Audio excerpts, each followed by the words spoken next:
And hello, community. Hello to everyone out there on this beautiful new moon in Libra. So we have a new moon.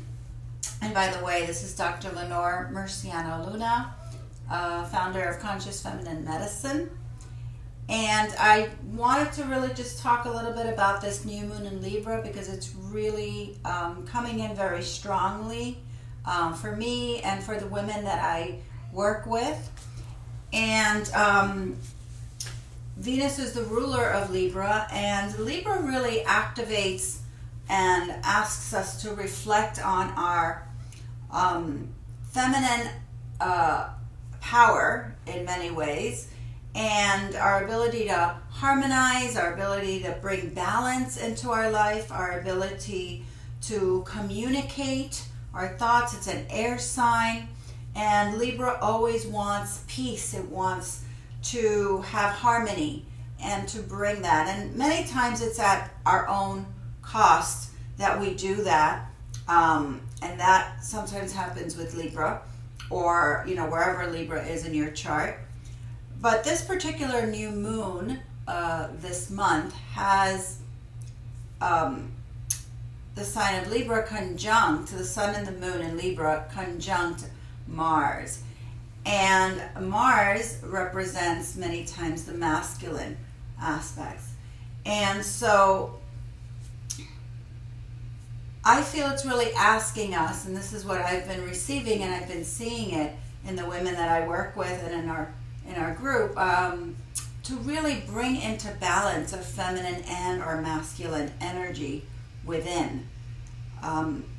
And so how is our relationship with the feminine and the masculine within us? How do we feel about our masculine? How do we feel about our feminine?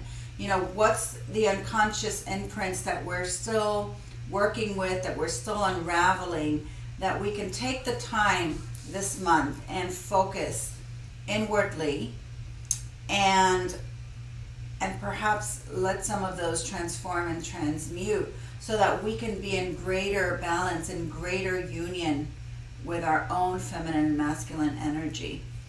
And as we're rising, as the feminine energy is rising on the planet, and we're becoming aware of our feminine traits that perhaps we have repressed in the past, and that, our culture and through patriarchy we haven't been able to express fully.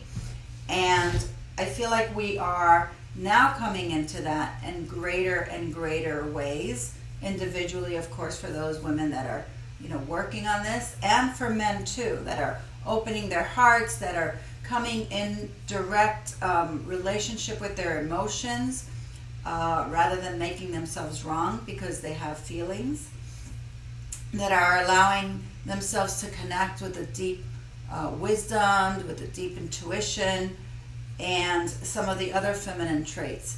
But with this new moon, the masculine, Mars being there, it's bringing up this question around our feminine and masculine, how we bring those two into balance, and really ideally having more of that communication within us.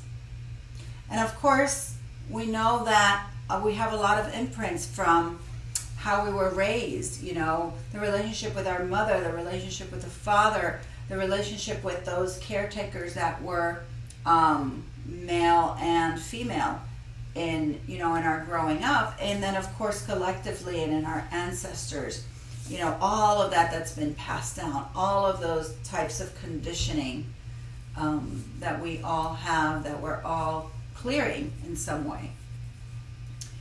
And I want to share with you a short little story about how this is, showing up with the women that I work with. I had this woman yesterday that came in, and we were working with her not being able to really be in her strength when she was dealing with her in-laws, and feeling like she could not significantly stand up for herself and would always kind of default into giving in to their ideas and giving in to their desires. And this had been going on for a while, even though she had been trying to really get clear on what she wants and be able to voice that in the relationship with her in-laws. And so when we started to work through the body and to really see, what's underlining some of that, that inability to really stand up for ourselves, and the tendency that we have as women to people please, and the need and the need for love is that great usually that we tend to kind of forget ourselves in the equation and we can't say no. And so as we're moving through and unraveling this, she starts to sense some pain and discomfort on her right side. And so we moved our consciousness and awareness to her right side.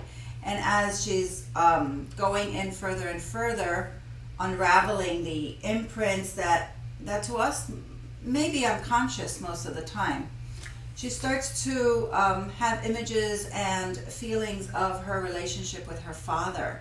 And her father had passed when she was young, and so it had left a lot of grief and sadness.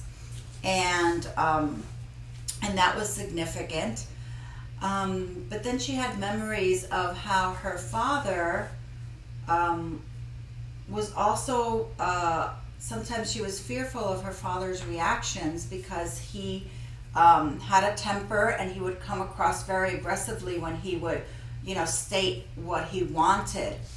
And this actually, created this fear within her, fear of the aggression, of that masculine aggression that can come through, that was, in his case, it was excessive, and she was scared of that.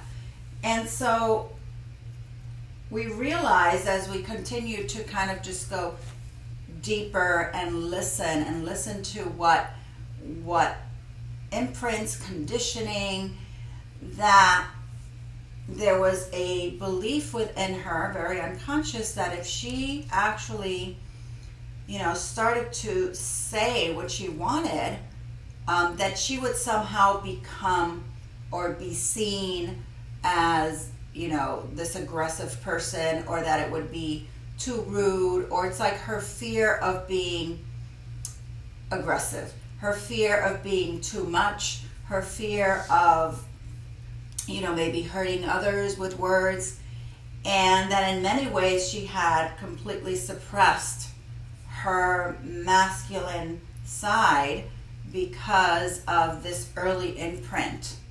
And there was some other imprints that all related to her father and her, like for example, and and these things are very complicated and they're very intertwined.